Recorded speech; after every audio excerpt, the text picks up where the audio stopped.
కొత్తగూడెం లక్ష్మీదేవిపల్లి పంచాయతీ నుండి విడిపోయి కొత్తగా ఏర్పడిన 6 గ్రామ పంచాయతీల్లో వర్కర్స్ మల్టీపర్పస్ వర్కర్స్ విధానాన్ని రద్దు చేయాలని డిమాండ్ చేస్తూ ఉద్యోగులు ధర్నాకు దిగారు.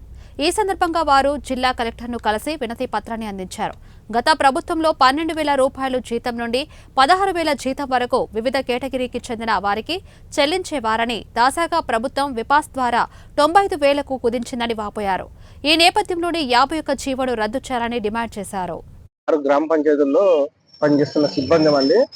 మాకు మొన్నటి వరకు డిసెంబర్ వరకు మాకు 12,600 పైగా, కొంతమంది 14,000, కొంతమంది 16,000, కొంతమంది 17,000 ఈ విధంగా జీతాలు ఇవ్వడం జరిగింది. ప్రస్తుతము జియో నెంబర్ 51 ప్రకారం 9,500 రాష్ట్ర ప్రభుత్వము టిఎస్ బిపాస్ అకౌంట్ లో ప్రతి ఒక్కరికి 9,500 వేయడం జరుగుతుంది. మాకు ఆల్రెడీ 12,500 నుండి 16,000 దాకా వివిధ కేటగిరీలో పనిచేసే వారికి జీతాలు వస్తున్నాయి. ఇప్పుడు ఏమవుతుందంటే గవర్నమెంట్ చేసే 9,500 వల్ల మేము మిగతా డబ్బులు నష్టపోతున్నాం.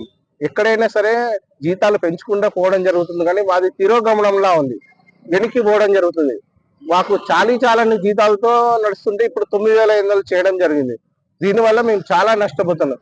మాది కొత్తగూడెం మున్సిపాలిటీకి ఆనుకొని ఉంది. మేము మున్సిపాలిటీకి పోటీ పడి పనిచేయడం జరుగుతుంది. ఉదయం 6 గంటల నుండి సాయంత్రం 6 గంటల వరకు నిరంతరం పనిచేయడం, మనకు సమయ పాలన అనేది ఉండదు.